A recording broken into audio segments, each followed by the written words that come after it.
لیکن تجھے پتہ نہیں کہ یہ کسی ماں کا بیٹا ہے، پتہ نہیں کسی بیوی کا شوہر ہے۔ ایک ہمارے دوست ہیں، بزرگ ہیں، ان کا داماد فوت ہو گیا، نشہ کرتا تھا، تو میں تعزیت کرنے ان کے گھر پہنچا تو کھڑے ہو گئے ہاتھ باندھ کے، کہنے لگے حضرت صاحب باقی ساریاں گلاں چھڑ دیو، صرف نشے تے تقریر کریا کرو۔ وہ جب جیتا تھا تو تب بھی اس کے بچے یتیم ہی تھے، یتیم ہی تھے۔ میری بیٹی جب میرے گھر آتی تھی اور میں اپنے پوتوں کے اترے کپڑے اسے پہننے کو دیتا تھا تو میرا کلیجہ پھٹتا تھا، اور میری بیٹی اس کی زندگی میں بھی بیوہ کی زندگی گزار رہی تھی، وہ میری بہوؤں کے اترے ہوئے کپڑے پہنتی تھی۔ کوئی دعا کرو، کوئی جلسے کرو، یہ لت ختم ہو جائے۔ اور کہنے لگا اب میرے وہ چلا تو گیا ہے، دادا دادی اس کے پہلے کوئی نہیں، چچا ہے کوئی نہیں، جب تک تو میں زندہ ہوں ان نواسوں کو کوئی روٹی کا لقمہ، کوئی کپڑا مل جائے گا، لیکن سوچتا ہوں میں بوڑھا ہوں، مر گیا تو ان کو کوئی پوچھے گا بھی نہیں، کون ان کی خبر۔ اتنا ظلم اس قوم سے، اتنی زیادتی، اور آرام سے لکھ کر لوگ گزر گئے کہ یہ 70 لاکھ ہے، ان کا درد تو سمجھو، تکلیف تو سمجھو۔ 7 فٹ کا سونا جوان اور نشے کا عادی ہے تو کسی نالی میں پڑا ہوا ہے۔ اور میں نے کہا اس قوم کے ساتھ اس سے بڑا بھیانک مذاق کیا ہوگا۔ کوئی دانشور تھا بڑا ظالم، اس ظالم سے کوئی مشورہ لینے آیا، اس نے آ کے کہا تو بڑا ظالم ہے، بڑے کڑوے مشورے دیتا ہے، میرا ایک دشمن ہے، میں اس سے بدلہ لینا چاہتا ہوں، میرا دل کرتا ہے اس کا بچہ قتل کر دوں تاکہ وہ تڑپے۔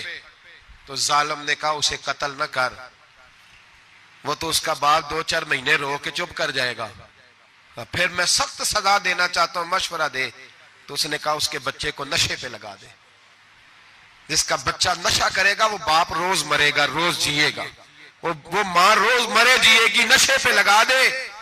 اس قوم کے ساتھ سب سے بڑا ظلم یہ ہوا کہ ملت کا جوان نشے پہ لگ گیا، ڈرگز پہ لگ گیا، اتنے تباہ حالات ہوئے کہ جوان چڑھتی جوانیاں، اماں نے کتاب دے کے بھیجا تھا، اور کالج سے واپس آئے تو نشے کے ٹیکے ہاتھوں میں پکڑے ہوئے، ٹیکے۔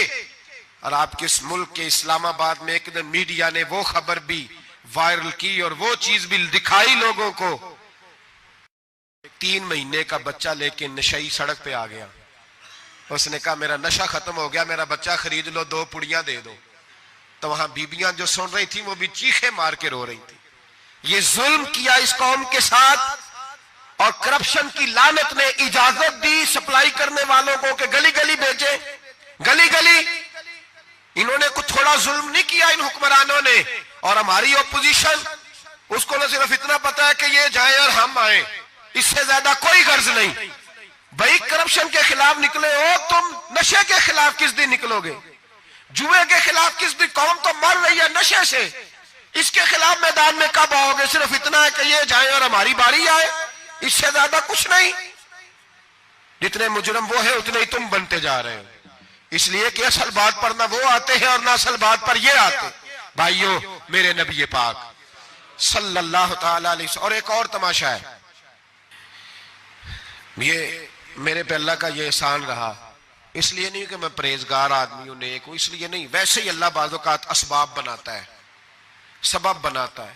مجھے نہ شراب کے رنگ کا پتہ ہے، نہ اس کی خوشبو کا پتہ ہے، نہ میں نے کبھی زندگی میں دیکھی ہے، یہ کرم ہے میرے حضرت صاحب کا، میں نے نہیں دیکھی، مجھے نہیں پتا کیسی ہوتی ہے، کچھ باتیں میں نے سنی ہیں۔ ایک محفل میں بیٹھا تھا مجلس میں، تو ایک شخص نے کہا کھانسی نہیں جاتی بچے کی، دوسرا اس کو مشورہ دے رہا ہے، کھانسی نہیں جاتی، بڑی دوائی دیسی بھی فلاں بھی بڑی کھائی، مشورہ دیا اس کو کہ تو اس طرح کر، اس کو نا شراب کے 2-4 چمچے پلاؤ، کہتے ہیں جی اس کو نا یہ پلاؤ تو صحیح ہو جائے گی۔ تو میں نے پلٹ کے اس کی طرف دیکھا، میں نے کہا کوئی عقل کر، کیا مشورہ کرنا؟ مولانا میرا تجربہ ہے۔ میں نے کہا تیرا تجربہ افضل ہے یا رسول اللہ کا فرمان زیادہ افضل ہے؟ تیرا تجربہ افضل ہے۔ حضرت ام سلمہ رضی اللہ تعالیٰ عنہ کہتی ہے میں نے عرض کی یا رسول اللہ صلی اللہ علیہ وسلم میری بچی بڑی بیمار ہے، تو مجھے کسی نے کہا ہے یہ تھوڑی سی نشے والی چیز ہے، یہ بنا کے تیار کر کے دو، صحیح ہو جائے گی، بیمار ہے بچی تو یہ نشے والی چیز ہے، اس کو تیار کر کے دو، تھوڑا نشہ ہے۔ اگرچہ بعض میں نے شروع میں کہا بعض لوگ مریض کو سخت مریض کو ایسی ادویات جو مجبوری بن جائے اس کی گنجائش اور اجازت دیتے ہیں. محتاط علماء تو اس میں بھی بہت ساری چیزیں پہلے بیان کرتے ہیں لیکن اس نے کہا جی میرا نشہ دینا ہے شفا کے لیے. تو حضرت ام سلمہ کہتی ہے میرے نبی پاک نے میری طرف دیکھا میری طرف تو میں نے کہا یا رسول اللہ آپ کیا فرمانا چاہ رہے ہیں؟ تو نبی پاک نے فرمایا ام سلمہ کبھی ناپاک چیز میں بھی شفا ہوئی ہے کبھی ناپاک چیز میں بھی کبھی شراب اور خمر میں بھی شفا ہو سکتی ہے. شفا رب کریم نے رکھی ہے پر شہد کے اندر رکھی ہوئی ہے. شفا اللہ نے رکھی ہے قرآن مجید میں رکھی ہوئی ہے. تو اس میں بھی کبھی یہ حضور نے بیان کیا ہے کہ اس کے اندر شفا ہو سکتی تو امت کتنی دلیری کرتی ہے جو یہ مشورے دیتی ہے کہ اس کے اندر نشہ ہے شراب ہے تو کھانسی چلی جائے گی تو فلانی بیماری چلی جائے گی. نہ آؤ ان چیزوں پہ نہ اپنے ایمان کو خرابی دو اور نہ ایسی باتیں کرو جس سے کہ ڈائریکٹ رسول اللہ صلی اللہ علیہ وسلم کے واضح ارشادات کی مخالفت ہو. میرے نبی پاک صلی اللہ علیہ وسلم نے فرمایا. اور پھر کچھ لوگ کہتے ہیں تھوڑی پی ہے جی. اب تو میں تجزیے میں پڑھ رہا تھا کہ ایسی شراب ایجاد ہو گئی ہے لوگ شراب پیتے ہیں اور وہ مست بھی رہتے ہیں کار بھی چلاتے رہتے ہیں کہتے ہیں جی نہیں ہمارا ذہن معاف نہیں ہوا تو یہ والی صحیح ہے نشہ نہیں لاتی. میرے نبی پاک صلی اللہ علیہ وسلم نے فرمایا جس چیز کی تھوڑی مقدار زیادہ مقدار حرام ہے اس چیز کی تھوڑی مقدار بھی حرام ہے. جس کی زیادہ مقدار حرام ہے اس کی تھوڑی بھی. تو خمر اور شراب اگر فل پینا جائز نہیں تو تھوڑی پینا بھی جائز یہ حرام ہے اور حرام تھی اور قیامت تک حرام ہی رہے گی. میرے نبی پاک صلی اللہ علیہ وسلم نے منع کیا اور حضور نے اظہار ناپسندیدگی فرمایا. فرمایا 40 دن تو عبادت ہی قبول نہیں ہوتی شراب پینے والے جب تک سچی توبہ نہ کرے. ایک دن صحابہ بیٹھے تھے سارے. حضرت ابو بکر صدیق بھی تھے فاروق اعظم بھی تھے عثمان غنی بھی تھے ڈھیر ساری تعداد تھی صحابہ کی سارے تشریف فرما تھے. حضرت عبداللہ ابن عمر رضی اللہ تعالیٰ عنہ حدیث کے راوی ہیں اور مستدرک للحاکم کے اندر ابن حبان کے اندر یہ روایت موجود ہے. فرماتے صحابہ نہ بات کر رہے تھے اور بات یہ کر رہے تھے کہ یار لوگوں کو گناہوں سے کیسے روکا جائے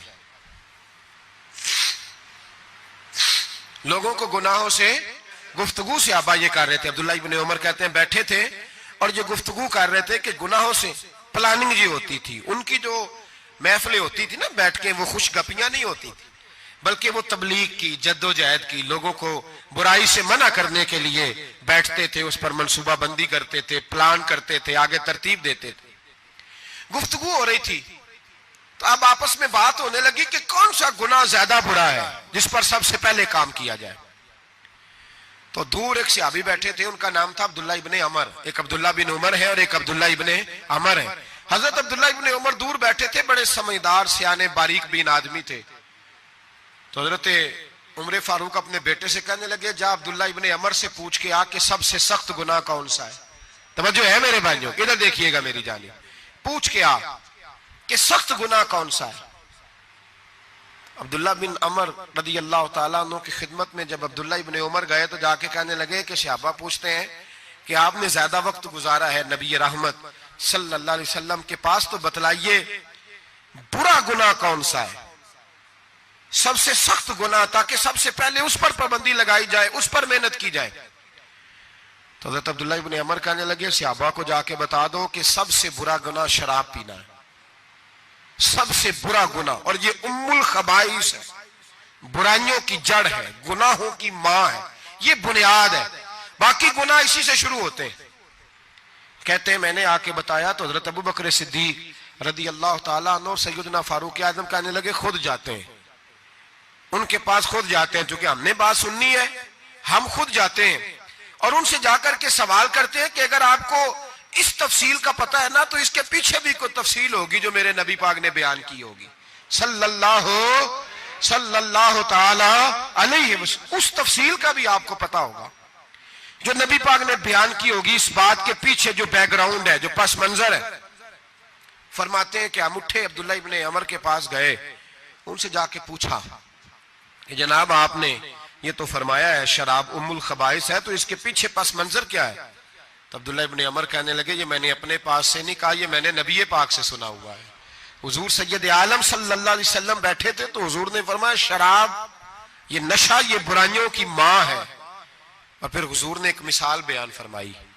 نبی رحمت علیہ السلام نے فرمایا بنی اسرائیل کا ایک واقعہ ہے. ایک خوبصورت جوان تھا تو ایک عورت کا دل آ گیا اس پر. یہ یاد رکھ لیں, ہم لڑکوں کو منع کرتے رہتے ہیں لیکن ہمیں گھر کی بچیوں پر بھی توجہ دینی ہوگی, ہمیں ان کے فون پر بھی نگرانی کرنی ہوگی, ہمیں وہاں بھی غور کرنا ہوگا. اس لیے کہ اگر کوئی بچی گنجائش نہ دے تو میرا خیال ہے کہ لڑکا جرت کرنے کی طاقت نہیں رکھتا.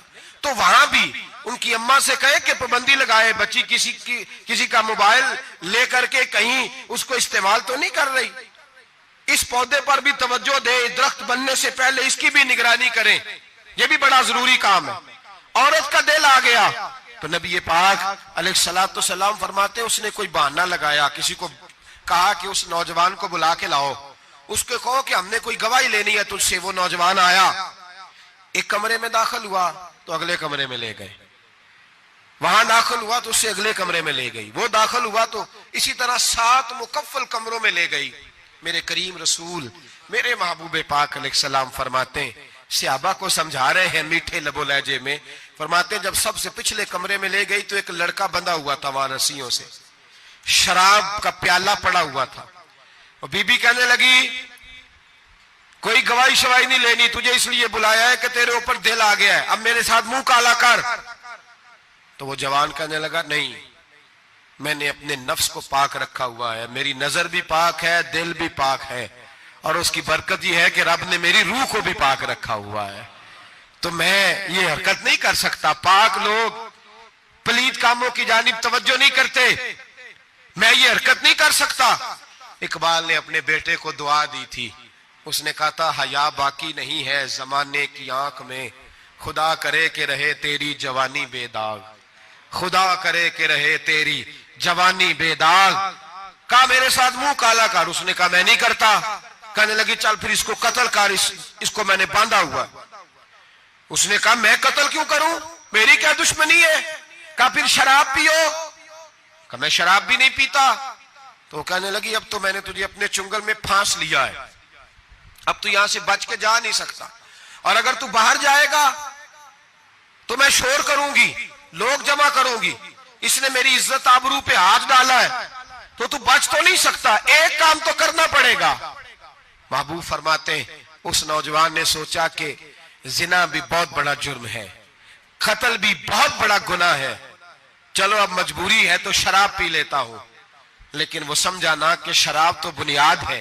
اس نے ایک پیالہ جو پیا, کہنے لگا ایک اور دے دو, دوسرا پیا تو کہنے لگا ایک اور دے دو. اب 3 پیالے 3 بوتلیں شراب جو پی چکا تو خماری چڑھ گئی. اب اس عورت کے قریب جانے لگا کہ میں تیرے ساتھ زنا کروں گا. اس نے کہا جب تک میں قریب نہیں آنے دوں گی جب تک تو اسے قتل نہ کرے. اس نے اسے قتل بھی کیا, زنا بھی کیا. تو محبوب فرمانے لگے یہ قتل اور زنا جو ہوا ہے تو یہ شراب کی وجہ سے ہوا ہے. گویا شراب وہ جرم ہے جو قتل بھی کرائے گی, جو زنا بھی کرائے گی.